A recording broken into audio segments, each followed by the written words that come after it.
Me parece que uma das nossas maiores dificuldades é a de ver por nós mesmos com toda a clareza.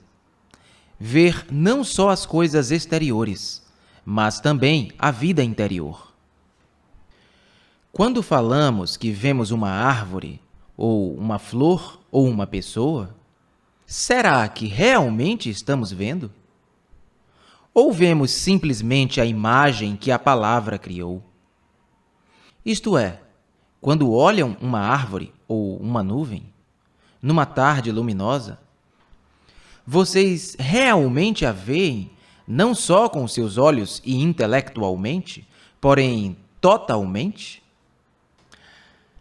Alguma vez já olharam uma coisa objetiva, uma árvore, por exemplo, sem nenhuma das associações, sem nenhum dos conhecimentos que a respeito dela adquiriu, sem nenhum preconceito, sem nenhum juízo, nenhuma palavra, sem a construção de uma cortina entre você e a árvore, que impede você de ver do jeito que ela realmente é? Experimentem para ver o que realmente acontece quando observam a árvore com todo o seu ser, com a totalidade de sua energia. Nessa intensidade, verão que não há nenhum observador, só há atenção. Só quando há desatenção, existe o observador e a coisa observada. Quando estão olhando com completa atenção, não há espaço para nenhum conceito, fórmula ou lembrança. É importante compreender isso, porque vamos examinar um assunto que requer uma investigação minuciosa. Só a mente que olha as árvores ou as estrelas com total abandono de si mesmo, só essa mente sabe o que é beleza. E quando estamos realmente vendo, nos encontramos no estado de amor. Em geral, conhecemos a beleza pela comparação ou através das criações do homem, o que significa que atribuímos beleza a um determinado objeto. Por exemplo, vejo aquilo que considero um belo edifício e aprecio essa beleza por causa de meu conhecimento sobre arquitetura e pela comparação com outros edifícios que já vi anteriormente. Mas agora pergunto a mim mesmo: existe beleza sem objeto? Quando há um observador, ou seja, o sensor, o experimentador, o pensador, não há beleza. Porque nesse caso, a beleza passou a ser algo exterior, algo que o observador olha e julga. Mas quando não há observador, e isso requer muita meditação, investigação, nesse caso, há beleza sem objeto. Quando o observador não está traduzindo em pensamento o que está vendo, nesse silêncio há uma qualidade diferente de beleza. É só quando vemos sem nenhum preconceito, nenhuma imagem, que somos capazes de estar em contato direto com alguma coisa na vida. Jiddu Krishnamurti, liberte-se do passado. Você, o observador, está observando o fato que você chama de ser solitário. O observador é diferente da coisa que ele observa? Só é diferente enquanto ele lhe dá um nome. Mas se você não dá um nome, nesse caso, o observador é o observado. O nome, o termo, só atua para dividir. E aí você tem que batalhar com aquela coisa. Mas se não há divisão, se há integração entre o observador e o observado, e isso só é possível quando não há nomear, você pode tentar e verá. Então a sensação de medo passa totalmente. é o medo que lhe impede de olhar. Quando você diz que você é vazio, que você é isso, que você é aquilo, você está desesperado. E o medo existe apenas como memória, que vem quando você nomeia. Mas quando você é capaz de olhar uma coisa sem nomear, então, certamente, essa coisa é você mesmo. Então você chegou a esse ponto. Quando você não está mais nomeando a coisa da qual você tem medo, então você é a coisa. Quando você é a coisa, não há problema. É apenas quando você não quer ser aquela coisa, ou quando você se esforça para ser diferente do que é, que o problema surge. Mas se você é a coisa, então o observador é o observado. Eles são um fenômeno só, não separados. Então não há problema. Por favor, experimente isso. E você verá o quão rápido a coisa é resolvida e ultrapassada. Então, outra coisa toma lugar. Nossa dificuldade é chegar a esse ponto, onde podemos olhar para isso sem medo. E o medo surge apenas quando começamos a dar um nome, quando queremos fazer algo sobre isso. Mas quando o observador vê que ele não é diferente da coisa a qual chama de vazio, desespero, então a palavra não tem mais sentido. A palavra perdeu suas associações. Deixou de ser. Não está mais em desespero. Quando a palavra é removida, com todas as suas implicações e associações, então não há senso de medo ou desespero. Então, se você seguir adiante, quando não há medo, desespero, quando a palavra não é mais importante, então, certamente, há uma tremenda liberdade.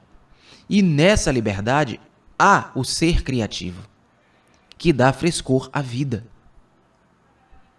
Para colocar isso em outras palavras, nós abordamos esse problema do desespero através de canais habituais. Isso é, nós trazemos nossas memórias passadas para traduzir aquele problema. E o pensamento, que é o resultado da memória, que é erguida em cima do passado, nunca pode solucionar aquele problema, porque o problema é novo. Todo problema é um problema novo. E quando você o aborda sobrecarregado com o passado, nesse caso, ele não pode ser resolvido. Você não pode abordá-lo através de uma tela de palavras, que é o processo do pensamento. Mas quando a verbalização cessa, porque você entendeu todo o seu processo, você a deixa. Então, você está apto a ver o problema de modo novo. Então, o problema não é o que você imagina que ele é. Então, você pode dizer no final desta questão: o que eu posso fazer? Aqui estou eu em desespero, em confusão, em sofrimento. Você não me deu um método para seguir, para me tornar livre. Mas, certamente, se você entendeu o que eu disse, a chave está aí. Uma chave que abre muito mais do que você imagina, se você for capaz de usá-la. Jiddu Krishnamurti, The Collected Works, volume 5, Ojai, Quarto Diálogo Público, 24 de julho de 1949. Quando formo uma imagem a respeito de vocês ou de qualquer coisa, tenho a possibilidade de observar essa imagem. E assim, há a imagem e o observador, o leitor da imagem. Por exemplo, vejo uma pessoa de camisa vermelha e minha reação imediata é de gostar ou não gostar dessa camisa.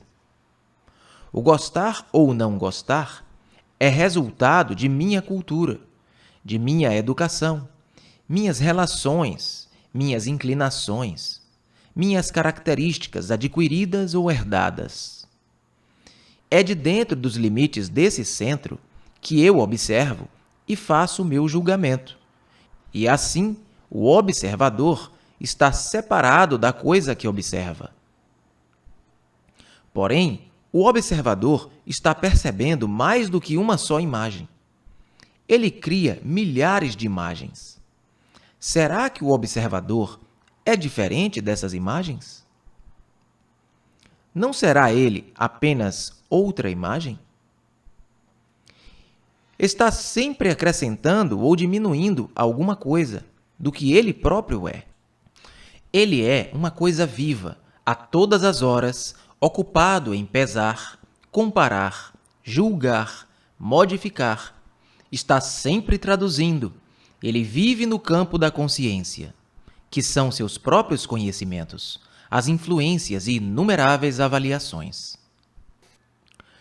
O observador é constituído de memórias, experiências, acidentes, influências, tradições e infinitas variedades de sofrimento, sendo tudo isso o passado. Assim, o observador é tanto o passado como o presente, e o amanhã o aguarda e também faz parte dele. Ele está meio vivo, meio morto, e é com essa morte e vida que ele observa. Nesse estado mental, situado no campo do tempo, vocês, o observador, olham o medo, o ciúme, a guerra, a família, a entidade fechada chamada de família, e procuram resolver o problema da coisa observada, a qual é o desafio, o novo. Estão sempre traduzindo o novo nos termos do velho, e, portanto, vocês sempre se encontram em eterno conflito. Uma imagem, na qualidade de observador, observa dúzias de outras imagens, ao redor e dentro de si mesmo. O observador diz: gosto dessa imagem, vou conservá-la. Ou, não gosto dessa imagem e, portanto, vou me livrar dela. Mas o próprio observador foi formado pelas várias imagens, nascidas das reações de várias outras imagens. Sendo assim, chegamos num ponto em que podemos dizer: o observador é também imagem, porém, separa a si mesmo para observar. Esse observador, que se tornou existente por causa de várias outras imagens, se julga permanente entre si mesmo e as demais imagens. Criou uma separação, um intervalo de tempo. Isso gera conflito entre ele e as imagens que ele acredita serem a causa de suas tribulações. E então ele diz: preciso me livrar desse conflito. Mas o próprio desejo de se livrar do conflito cria outra imagem. O percebimento de tudo isso, que é a verdadeira meditação, revela uma imagem central formada por todas as outras imagens. E essa imagem central, o observador, é o sensor, o experimentador, o avaliador, o juiz que deseja conquistar ou subjugar as outras imagens ou destruí-las. As outras imagens resultam dos juízos, opiniões e conclusões do observador. E o observador é o resultado de todas as outras imagens. Portanto, o observador é a coisa observada. Assim, o percebimento revela os diferentes estados da mente. Revela as várias imagens e a contradição entre elas existente. Revela o conflito e o desespero por não poder fazer nada em relação ao conflito e as diferentes tentativas de fugir dele.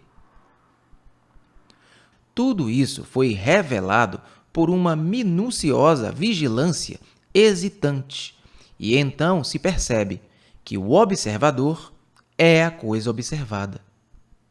não é uma entidade superior que se torna consciente destas coisas. Não é um eu superior. A entidade superior ou eu superior são simples invenções, são várias outras imagens. O próprio percebimento revelou que o observador é a coisa observada. Se fizer a si mesmo uma pergunta, quem é a entidade que vai receber a resposta? E quem é a entidade que vai investigar?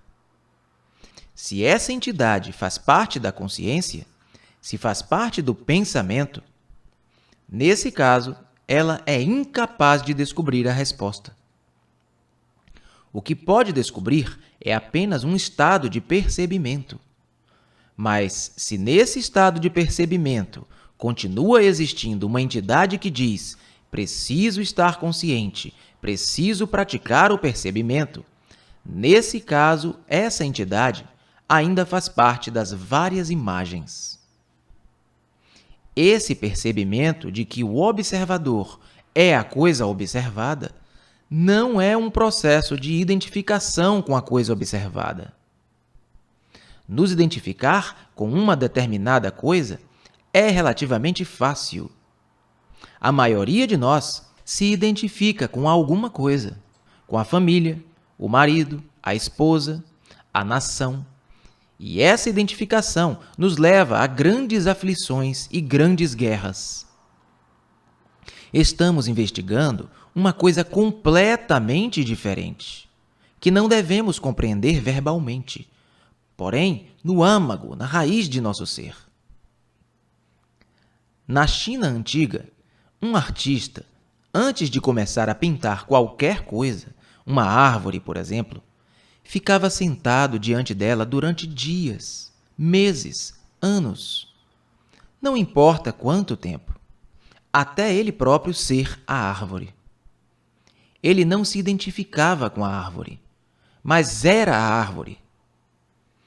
Isso significa que não havia espaço entre ele e a árvore. Não havia espaço entre o observador e a coisa observada. Não havia um experimentador experimentando a beleza, o movimento, a intensidade de uma folha, a qualidade da cor. Ele era totalmente a árvore, e só nesse estado poderia pintá-la. Qualquer movimento por parte do observador, se ele não percebeu que o observador é a coisa observada, só criara outra série de imagens, e mais uma vez nelas se vê influenciado. Mas o que acontece quando o observador percebe que o observador é a coisa observada? Vamos devagar, bem devagar, pois estamos examinando uma coisa muito complexa. O que acontece? Nesse caso, o observador não age. O observador sempre disse: tenho que fazer algo em relação a essas imagens.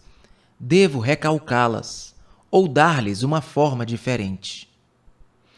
Está sempre ativo em relação à coisa observada, agindo e reagindo, apaixonada ou indiferentemente. E essa ação de gostar e não gostar por parte do observador é chamada ação positiva. Exemplo: gosto dessa coisa, portanto devo conservá-la. Não gosto daquela, portanto tenho que me livrar dela. Mas quando o observador percebe que a coisa em relação à qual está agindo é ele mesmo, nesse caso, não há conflito entre ele e a imagem. Ele é a própria imagem. Nesse caso, não está separado dela. Quando separado, ele fazia ou tentava fazer alguma coisa em relação a ela. Mas ao perceber que ele mesmo é aquilo, nesse caso, não está mais traduzindo, reagindo. Sendo assim, o conflito cessa. Pois o que ele pode fazer? Se uma coisa é você, o que você pode fazer? Não podem se revoltar contra ela, ou fugir dela, ou mesmo aceitá-la. Ela existe. Assim, toda ação resultante da reação, de gostar ou não gostar, cessa. Nesse caso, descobrirá que há um percebimento que se torna extremamente vivo e que não está sujeito a nenhum fator central ou a alguma imagem. E dessa intensidade de percebimento provém uma diferente qualidade de atenção, pois a mente é esse percebimento. Nesse caso, a mente se torna sensível e altamente inteligente. Jiddu Krishnamurti, liberte-se do passado. É possível esvaziar a mente do conhecido? Estamos perguntando isso como uma questão que deve ser respondida, como um desafio. E este desafio não é um desafio externo, mas psicológico, um desafio interno. E nós iremos descobrir se é possível esvaziar a mente do conhecido. Olhem para uma flor. Vocês alguma vez olharam para uma flor? Ou vocês deram um nome, passaram por ela, ou vocês dizem, que linda, deixe-me cheirá-la. Tudo isso são ações que distraem, impedem de olhar para esta flor. Olhem para esse carvalho. Olhem realmente para ele. Vocês são os observadores, e o carvalho é a coisa observada. Existe um espaço entre vocês e a coisa, que é a árvore. Nesse intervalo de espaço está o tempo, certo?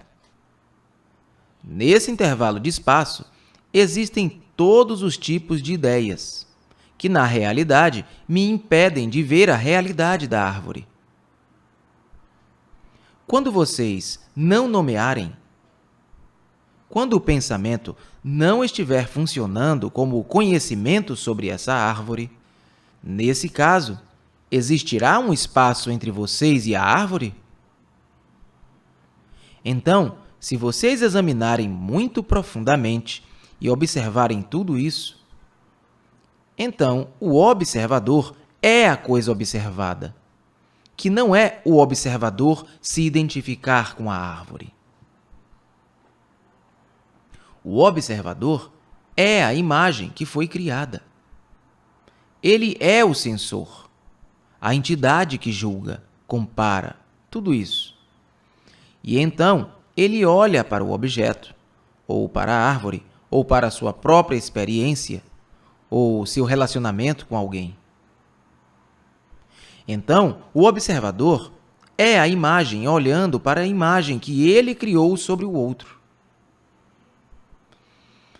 Assim, o relacionamento entre o observador e o observado não é um relacionamento. São duas imagens olhando uma para a outra. Agora, quando o observador não tem nenhuma imagem, o que é uma tremenda investigação e isso é meditação, então o observador é o observado. O que é o observador, não o observador olhando para o que é, certo? Quando o observador é o observado e o observador sempre agiu como se o observado fosse algo diferente de si próprio, então ele poderia agir. Mas quando ele percebe que o observador é o observado, toda a ação de sua parte cessa e, portanto, todo o esforço. Nesse caso, não há nenhum medo. Isto requer uma grande investigação interna, observação interna, passo a passo, sem chegar a nenhuma conclusão. Por que vocês escolhem? Qual é a necessidade da escolha? Somente quando a mente está livre, ela pode ver de forma completa. Quando você ver isto claramente, não haverá escolha. Somente a mente confusa escolhe.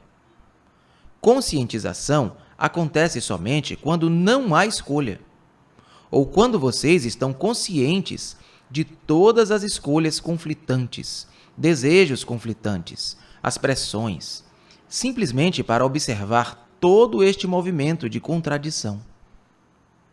E sabendo que o observador é o observado, e, portanto, nesse processo não há nenhuma escolha, mas somente observar o que é. E isso é completamente diferente de concentração. E essa conscientização traz uma qualidade de atenção na qual não há nem observador, nem observado. Quando vocês realmente prestam atenção, completamente, como agora, se vocês estão realmente escutando, não existe ouvinte nem orador. E esse estado de atenção produz um extraordinário senso de refrescância, qualidade do novo para a mente. E este esvaziamento da mente, com todas as experiências que ela teve, é meditação. Se vocês observarem bem de perto, e essa é uma das coisas mais árduas, isso não requer esforço algum. Simplesmente sentar numa tarde, quando vocês tiverem tempo e lazer, para olhar para isso, para olhar para uma flor, para olhar para vocês, para olhar para todo o movimento do seu pensamento e seus sentimentos e suas reações. Simplesmente para observar sem nenhuma escolha, que é o começo do autoconhecimento. E sem autoconhecimento, o homem é preso eternamente em confusão e tormento. Jiddu Krishnamurti, A Real Revolução.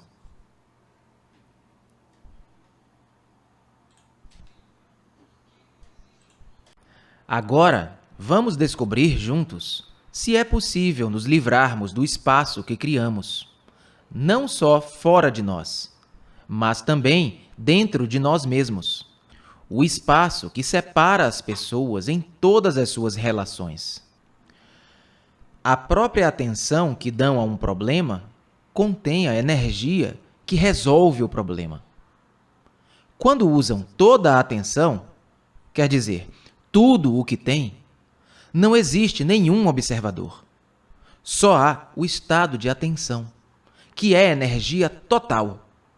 E essa energia total é a forma mais elevada de inteligência.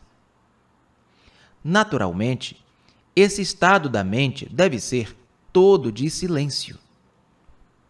E esse silêncio, essa quietude, surge quando há total atenção.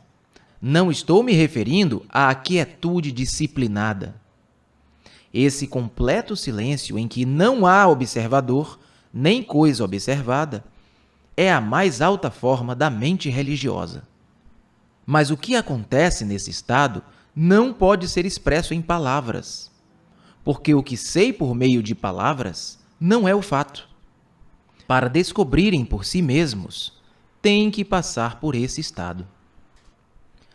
Cada problema está relacionado com todos os outros problemas. Sendo assim, se puder resolver completamente um problema, não importa qual seja, verão que serão capazes de enfrentar e resolver facilmente todos os demais. Obviamente, estamos falando de problemas psicológicos. Já vimos que um problema só pode existir no tempo, isto é, quando enfrentamos uma determinada situação incompletamente. Assim, não só temos que estar conscientes da natureza e estrutura do problema e ver totalmente, mas também devemos enfrentá-lo no momento que ele surge e resolvê-lo imediatamente, para que não criem raízes na mente. Se deixarmos um problema durar um mês, um dia, ou mesmo alguns minutos, ele deforma a mente. Assim, será possível enfrentarmos imediatamente um problema, sem nenhuma deformação, e nos livrarmos dele imediata e completamente, sem que fique na mente nenhuma memória, nenhum vestígio? Essas memórias são as imagens que levamos conosco. E são essas imagens que enfrentam essa coisa extraordinária que é a vida. E, portanto, há contradição, e daí há conflito. A vida é muito real, não é uma abstração. E quando a enfrentamos com imagens, nascem problemas. Será possível enfrentar cada caso que surge sem esse intervalo de espaço-tempo? Sem esse vão entre a própria pessoa e aquilo de que ela tem medo? Só é possível quando o observador não tem continuidade. O observador, que é o formador de imagem. O observador, que é uma coleção de memórias e ideias, um feixe de abstrações. Quando olham as estrelas, existe vocês que estão olhando as estrelas. O céu está todo inundado do brilho das estrelas. O ar é fresco e lá estão vocês, o observador, o experimentador, o pensador. Vocês, com seus corações doloridos. Vocês, o centro que está criando o espaço. Jamais compreenderão nada sobre o espaço existente entre si e as estrelas, entre você e sua esposa, ou marido, ou amigo, porque nunca olham sem a imagem. E essa é a razão porque não sabem o que é a beleza ou o que é o amor. Falam sobre eles, escrevem a seu respeito, mas jamais o conheceram, a não ser, talvez, em raros intervalos de total abandono de si mesmo. Enquanto existir um centro criando espaço em torno de si, não haverá amor nem beleza. Não havendo nenhum centro e nenhuma circunferência, então há amor. Ao olhar um rosto à sua frente, estão olhando a partir de um centro. E esse centro cria espaço entre as pessoas.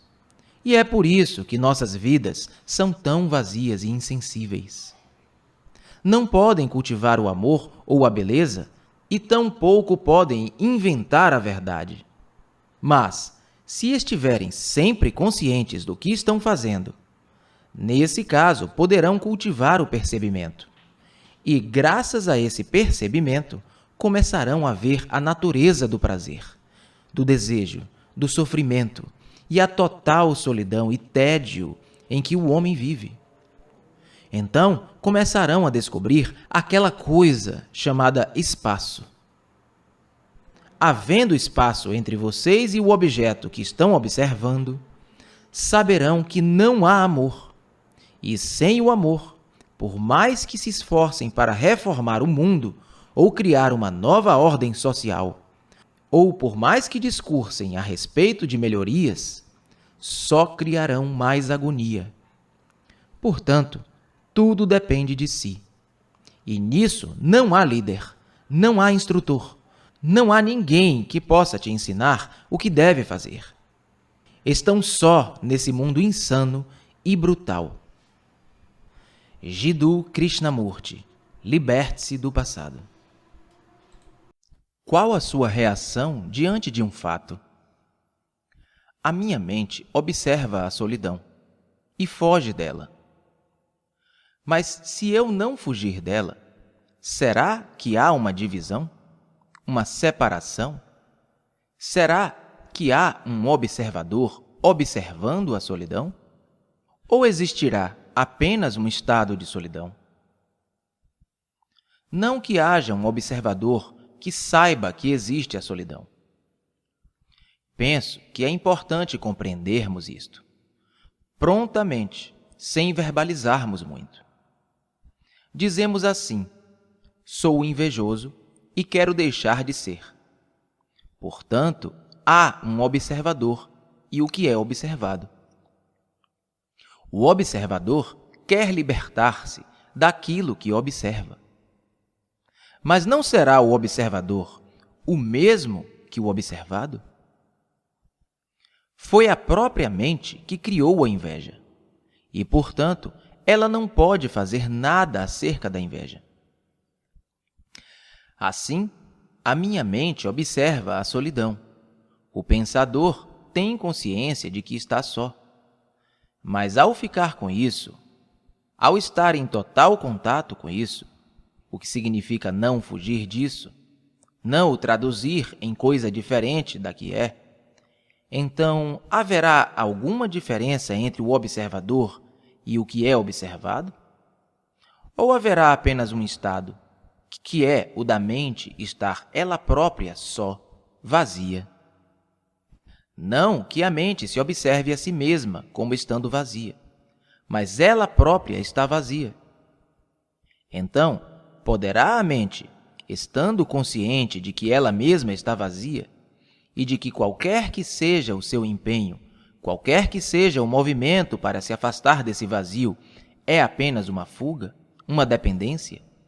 Poderá a mente pôr de lado qualquer dependência e ser o que é, completamente vazia, completamente só? E se ela estiver nesse estado, não haverá a libertação de toda a dependência, de todo o apego? Jiddu Krishnamurti. O sentimento e a palavra.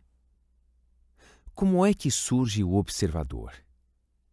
Quando você olha para uma flor, no momento em que você a observa com atenção, não há observador. Só existe o ato de olhar. Mas então você começa a dar nome a essa flor. Você diz: "Que linda! Eu gostaria de tê-la no meu jardim ou na minha casa." Aí, você já terá começado a construir uma imagem acerca dessa flor. O criador de imagens é o observador, certo? Está acompanhando o meu raciocínio?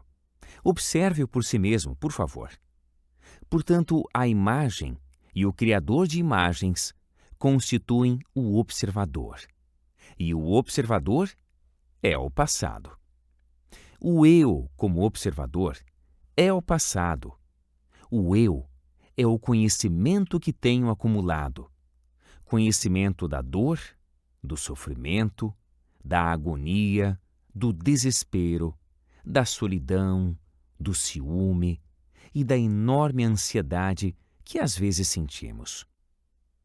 Isso é o eu em sua inteireza, que é o conhecimento acumulado do observador, que é o passado. Certo? Assim, quando você observa uma flor, o observador olha para essa flor com os olhos do passado. E você não sabe olhar sem o observador. Portanto, aí surge o conflito. A palavra não é a coisa. Porém, posso estar confundindo a palavra com a coisa. Talvez eu esteja envolvido nas palavras e não esteja com o fato. Olhar um quadro que representa uma montanha é olhar um símbolo. Isso não é uma realidade. Estou preso em palavras, que são símbolos, e, em consequência, me afasto da realidade. É a palavra que cria o sentimento de medo? Ou o medo existe sem a palavra? Isto requer uma tremenda disciplina para se compreender. O mesmo ato de seguir a investigação também tem a sua própria disciplina. Portanto, tenho que investigar de forma minuciosa se a palavra tem criado o sentimento ou se o sentimento existe sem a palavra. No nosso exemplo, a palavra é medo. Eu a nomeei antes quando experimentei esse sentimento. Portanto, estou registrando o sentimento presente conforme um acontecimento ocorrido no passado, de modo que o presente é absorvido pelo passado. Portanto, eu posso perceber o que estou fazendo. Perceber que a palavra se tornou extraordinariamente importante para mim. A palavra pertence ao passado. O sentimento é o presente reconhecido pela palavra. E por eu ter associado a palavra ao sentimento, nesse caso, estou vivendo todo o tempo no passado. Estou sufocado pela rede das palavras. O passado diz ao presente o que deve fazer. Portanto, existe uma contradição, porque o passado está ditando os atos presentes. O eu, que é o passado com todas as suas recordações, seus condicionamentos, suas experiências, uma coisa produzida pelo pensamento, o eu está ordenando o que deve acontecer.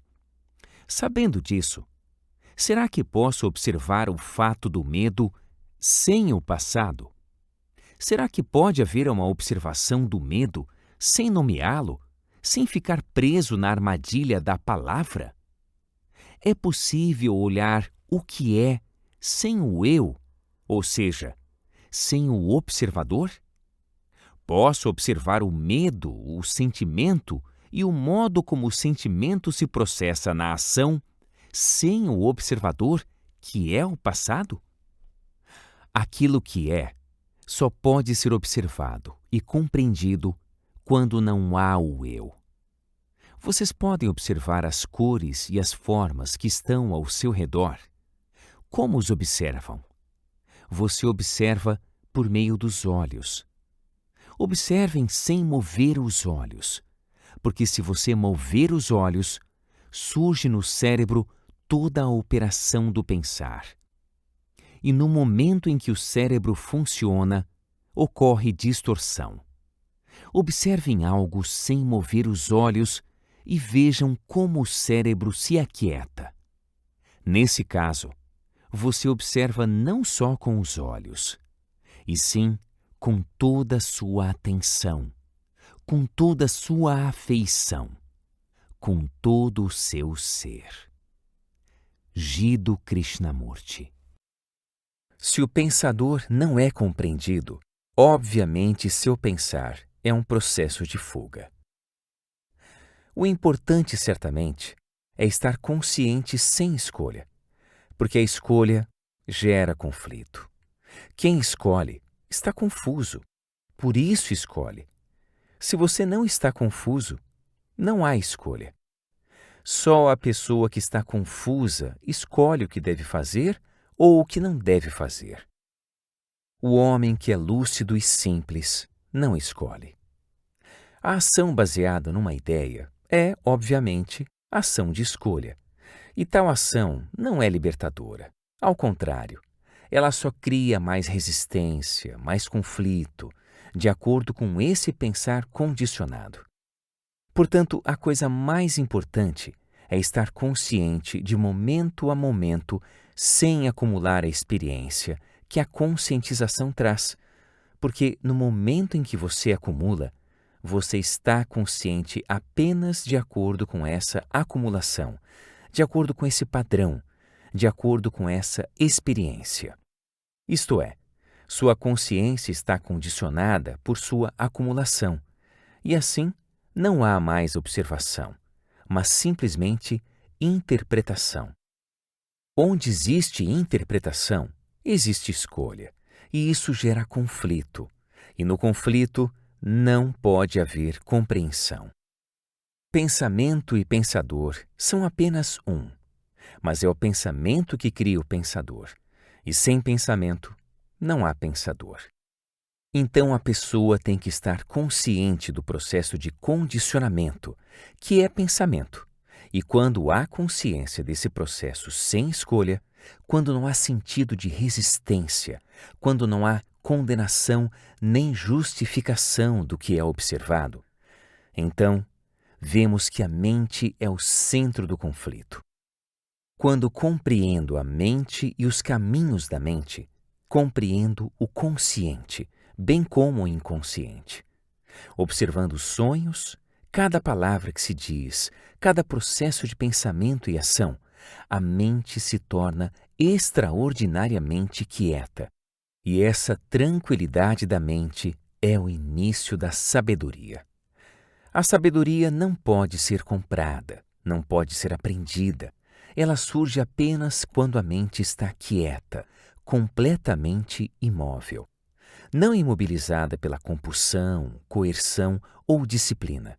Só quando a mente está espontaneamente silenciosa, é possível compreender aquilo que está além do tempo.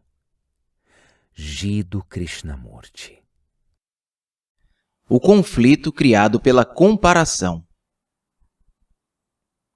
Nossa cultura está baseada na vontade de ser, de tornar-se, de obter, de realizar, de cumprir. E, portanto, sempre existe em cada um de nós a entidade que tenta mudar, controlar, alterar aquilo que observa. Mas há uma diferença entre aquilo que ela observa e ela própria? Ou ambas são uma? Isto é algo que não pode ser aceito simplesmente. É preciso refletir, lidar com isso com tremenda paciência, gentileza, delicadeza, de maneira que a mente não esteja mais separada daquilo que pensa, de maneira que o observador e o observado sejam psicologicamente um. Enquanto eu estou psicologicamente separado daquilo que percebo em mim como inveja, tento superar a inveja. Mas esse eu, o fazedor do esforço para superar a inveja, é diferente da inveja?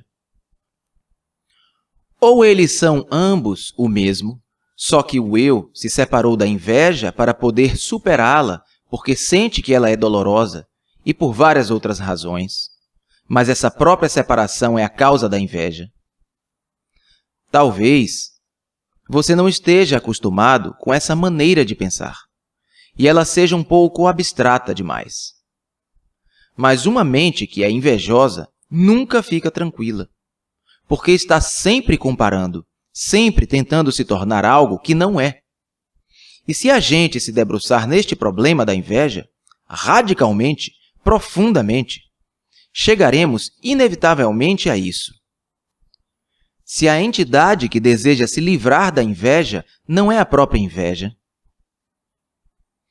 quando compreendemos que é a própria inveja que quer se livrar da inveja, então a mente está consciente do sentimento chamado inveja, sem qualquer condenação ou tentativa de se livrar da inveja.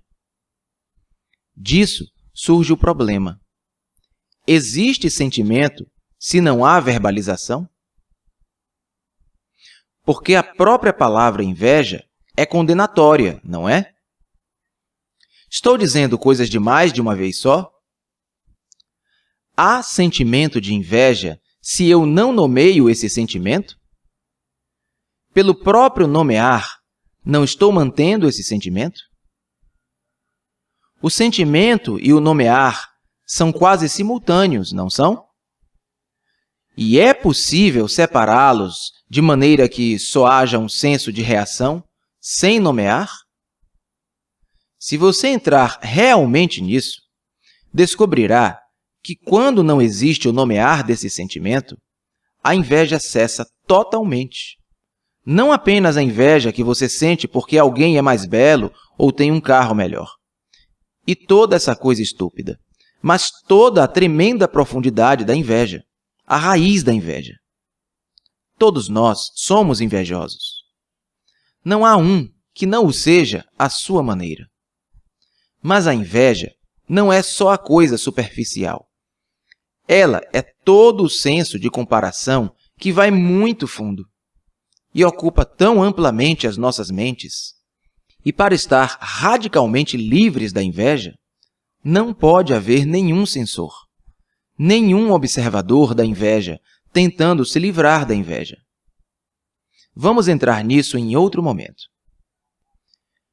Pergunta: estar livre de condenação, justificativa ou comparação é estar em um estado mais elevado de consciência.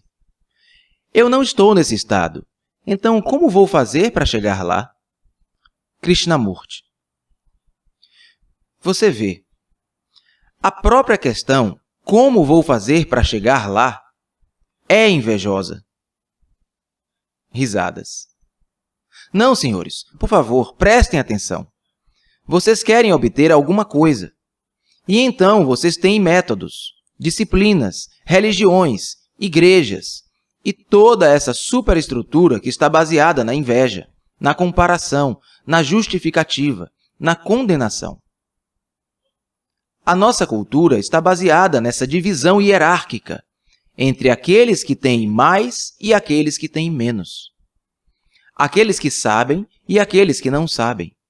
Aqueles que são ignorantes e aqueles que são cheios de sabedoria. E assim, a nossa abordagem a esse problema está totalmente errada. A pessoa diz: estar livre de condenação, justificativa ou comparação é estar em um estado mais elevado de consciência. É mesmo? Ou simplesmente não estamos conscientes de que estamos condenando, comparando? Por que primeiro afirmamos que é um estado mais elevado de consciência e depois, a partir disso, criamos o problema de como chegar lá e quem vai nos ajudar a chegar lá? Não é muito mais simples do que tudo isso? Ou seja, não estamos nada conscientes de nós mesmos. Não vemos que estamos condenando, comparando. Se pudermos diariamente nos observar sem justificar ou condenar nada, então essa mesma consciência basta.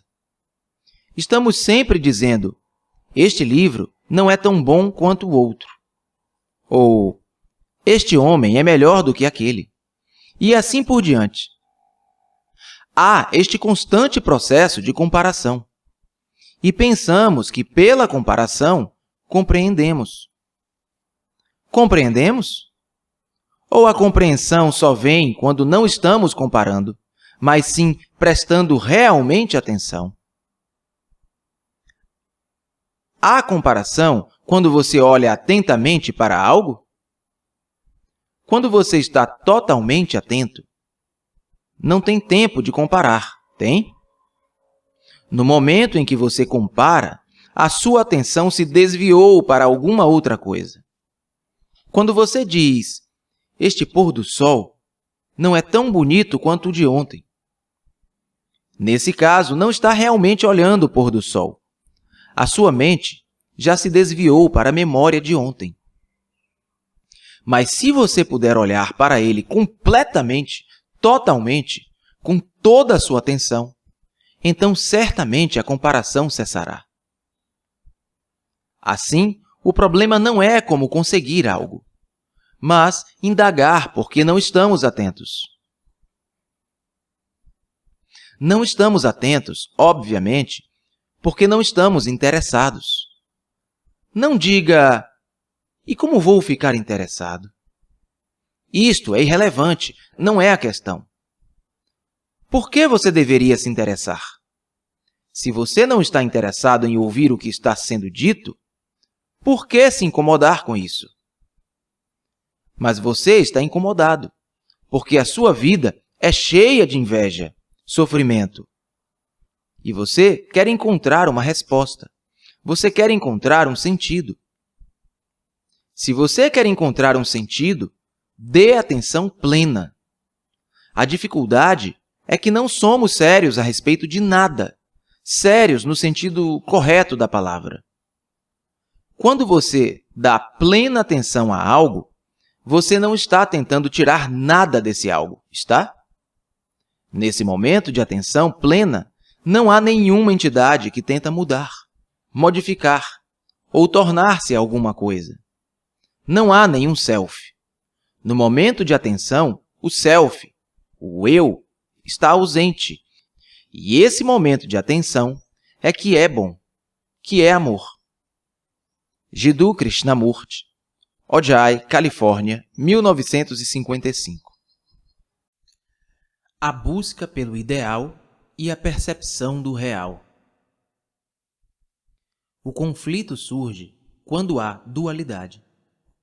Exemplo: sou violento e tenho o ideal de não violência, ou de praticar a não violência. Mas o fato é que sou violento. A não violência é um ideal. É um conceito, não é uma realidade. Devemos entrar nisso com muito cuidado, porque estamos tentando entender por que os seres humanos vivem perpetuamente em conflito. Por que há contradição? Eu sou violento e penso em termos de ideal. O ideal não é um fato, mas achamos que a busca da não-violência nos ajudará a nos tornarmos não violentos, que estaremos livres da violência. Vamos entender o conteúdo dessa palavra. O que significa violência? Há violência física. Você atira com uma arma, ou ataca, ou atira uma bomba. Você bate, você se machuca. Isso é violência física. O que é violência psicológica? A raiva interior, o ódio, querendo dominar as pessoas. Não apenas a dominação física, mas a dominação das ideias. Eu sei, você não sabe. Eu vou te dizer e você obedecerá. Isso é dominação. Os gurus são violentos porque estão dominando as pessoas com suas ideias, com seus sistemas de meditação e tudo mais. Por favor, entenda isso. Nós não estamos atacando os gurus. Estou apenas apontando que há dependência psicológica, imitação, conformidade, dominação, tudo o que é violência interior. Isso é um fato. Podemos lidar com o fato e não com a ideia do oposto? Não há oposto, certo? Há um oposto, como escuridão e luz, mulher e homem, alto e baixo, escuro e branco, e assim por diante. Internamente, existe alguma dualidade? Na verdade, estamos perguntando: existe uma dualidade ou apenas o que é? Só existe o que é. Isto é, sou violento. Agora, é possível estar livre da violência? Isso está claro? Este país propagou essa ideia de não violência. Eles estão propagando algo que eles não são. Isso significa que eu estou gradualmente, dia a dia, praticando para me tornar isso, e não para entender a violência, mas para me tornar em algo que chamei não violência. Você vê a diferença? Portanto, há conflito. Quando estou observando, aprendendo, investigando o fato, não há conflito em minha mente. Mas se minha mente está o tempo todo dizendo eu preciso alcançar a não violência, então há conflito. Agora, suponha que eu seja violento. Como eu observo essa violência? Eu quero entender a natureza dessa violência. Eu quero explorar, descobrir os fatores extraordinários que contribuem para a violência. Como eu observo? Primeiro, a violência é diferente de mim? Você entende minha pergunta? Estou perguntando se a violência que eu vejo quando digo que sou violento, se essa violência é diferente de mim, ou se eu sou essa violência. Quando você está com raiva, você está com raiva. Não é que você seja diferente da raiva. Você é diferente da raiva apenas quando quer controlá-la. Somente quando diz, eu preciso suprimi-la. Mas você é realmente diferente, separado da violência? É assim mesmo? A palavra violência, separada através da tradição, falando constantemente sobre violência e assim por diante, criou uma separação da observação. O observador diz, eu sou diferente disso, sou diferente da violência. Temos que perguntar quem é o observador. O observador é o passado. E o passado é conhecimento, é experiência. São todas as memórias armazenadas.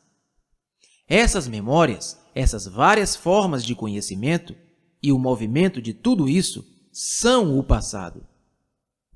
O pensamento se dividiu como passado, presente e futuro. Ele se dividiu como observador e observado. O pensamento diz: eu não sou violento. A violência não faz parte de mim. Mas quando você olha de perto, você é violento. Você está com raiva. Você é ganancioso, invejoso, competitivo, deprimido. Você é tudo isso, certo? O observador não é diferente daquilo que ele está observando. Por favor, entenda isso. Isso é muito importante, porque se você realmente entende isso com todo o seu coração e sua mente, com todo o seu cérebro, o conflito chega ao fim. Não há nenhuma dualidade. Esqueça todos os seus livros, o Vedanta e todo o resto. O fato é que não há oposto, exceto fisicamente. Psicologicamente, internamente, existe apenas o fato. O fato é que um é violento e ciumento, e assim por diante. Agora, você pode observar o fato sem o seu oposto que o pensamento inventou? Você vê isso? Observar o que é? Nessa observação, o observador é o observado, o pensador é o pensamento, que o experimentador é o vivenciado. O pensador é o pensamento.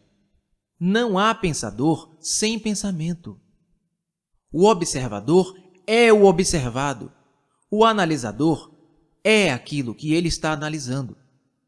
Eu posso colocar isso de 10 maneiras diferentes. Mas isso é um fato. O observador é o observado.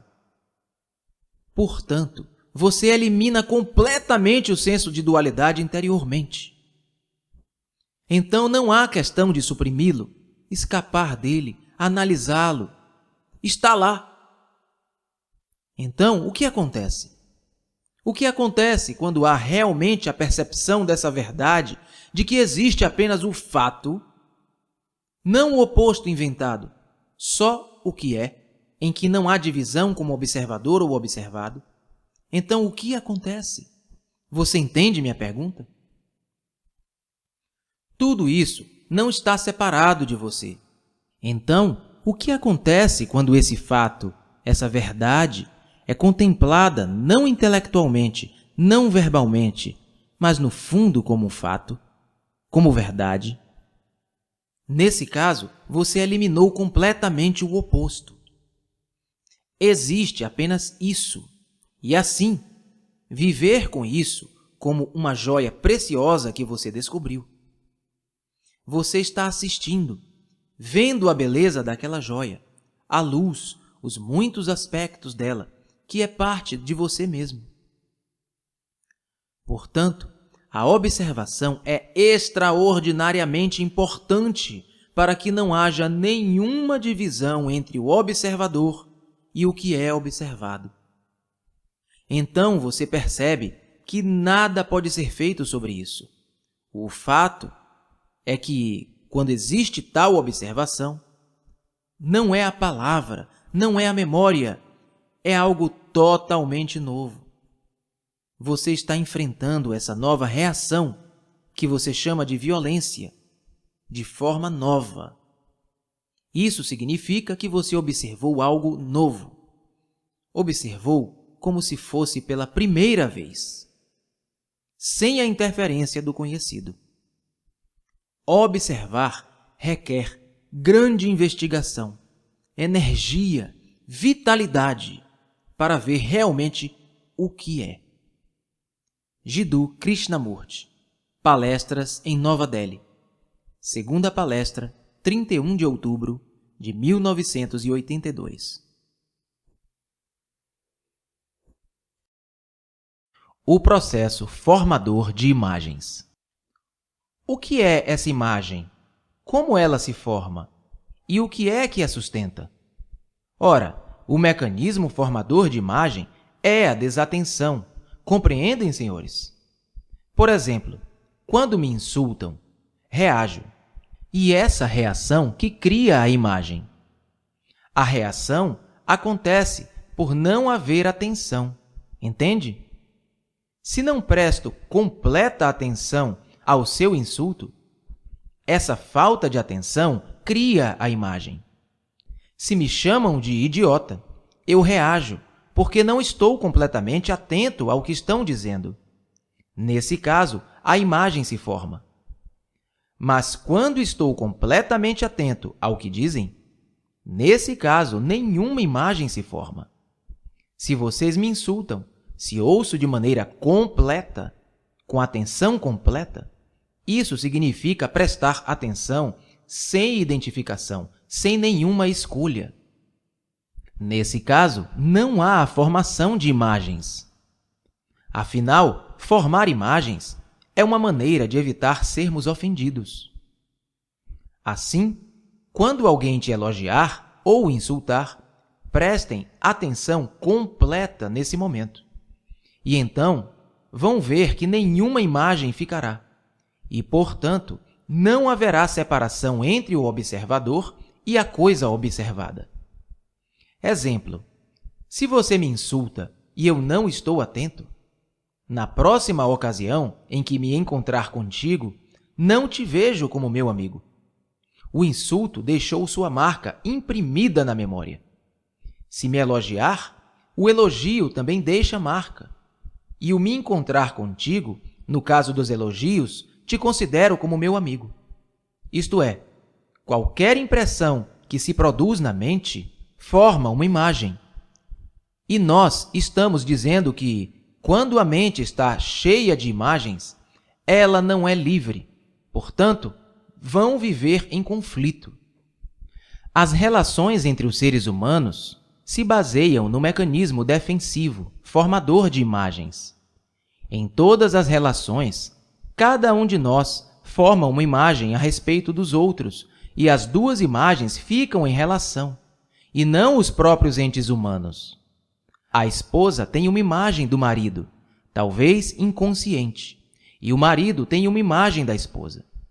Temos uma imagem a respeito do nosso país e a respeito de nós mesmos, e estamos constantemente fortalecendo essas imagens, sempre acrescentando alguma coisa.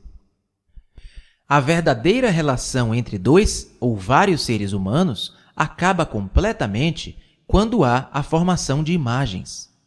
A relação baseada em imagens jamais produzirá a paz, porque as imagens são fictícias e não se pode viver de forma abstrata. Entretanto, é isto que todos fazemos. Vivemos entre ideias, teorias, símbolos, imagens que criamos a respeito de nós mesmos e dos outros, e que certamente não são realidades. Todas as nossas relações, sejam com a propriedade, sejam com ideias ou pessoas, se baseiam essencialmente nessa formação de imagens, e por essa razão sempre existe conflito. Como pode o cérebro, sempre tão intensa e ardorosamente ativo, imobilizar-se natural e simplesmente, sem nenhum esforço ou coerção? Eu mostrarei. Como dissemos, durante o dia, o cérebro está incessantemente ativo.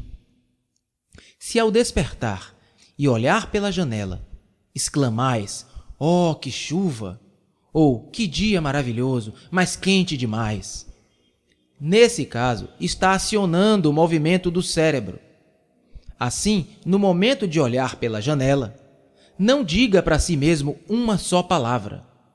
Isso não significa reprimir as palavras, porém, apenas compreender que no momento em que dizem "que linda manhã" ou "que tempo horrível", o cérebro se põe em movimento. Mas, se olhando pela janela, observar as coisas sem pronunciar uma única palavra, e isso não é reprimir a palavra, Se fica apenas observando, sem a imediata intromissão da atividade cerebral, nesse caso, tem a solução, a chave do problema, de pôr o cérebro quieto. Quando não reage o velho cérebro, começa a despontar o cérebro novo. Então, pode observar as montanhas, os rios, os vales, as sombras, as árvores formosas, as maravilhosas nuvens, totalmente iluminadas, sem pronunciar uma palavra, sem comparar. Mas isso se torna bem mais difícil quando se observa uma pessoa, porque, nesse caso, tem imagens associadas, estabelecidas. Mesmo assim, continue observando. Assim, observando, com claro percebimento, vereis que a ação assume uma extraordinária vitalidade.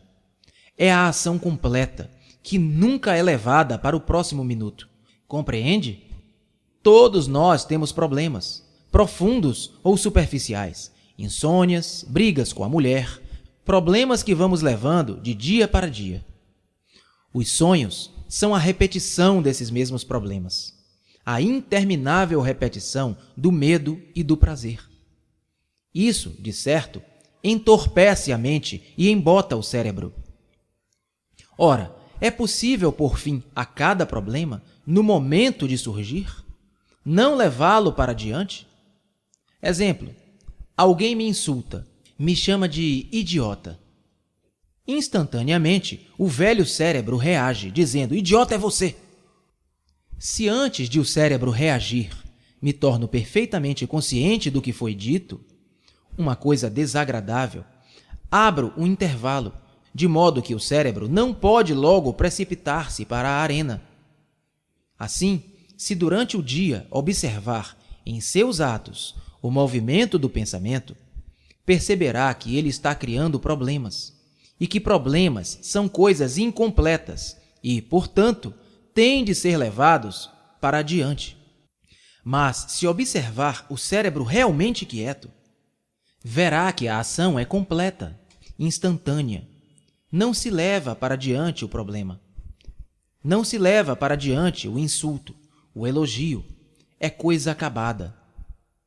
E depois, durante o sono, o cérebro já não levará consigo as velhas atividades do dia. Estará em completo repouso. E estando o cérebro quieto durante o sono, acontece um rejuvenescimento de toda a sua estrutura. Desponta a inocência. A mente inocente é capaz de ver o verdadeiro, não a complicada mentalidade do filósofo ou do sacerdote. A mente inocente abrange aquele todo em que está contido o corpo, o coração, o cérebro e a mente propriamente dita. A mente inocente, jamais atingida pelo pensamento, pode ver o verdadeiro, o real. Isso é meditação. Para alcançar aquela maravilhosa beleza da verdade e seu êxtase, é necessário lançar a base adequada. Essa base é a compreensão do pensamento, que gera medo e nutre o prazer. É a compreensão da ordem e, portanto, virtude. Fica-se, assim, livre de todo o conflito, de toda a agressividade, brutalidade e violência. Lançada essa base da liberdade, desponta uma sensibilidade que é a culminância da inteligência, e a vida do homem se torna, em todos os seus aspectos, totalmente diferente. Jiddu Krishnamurti.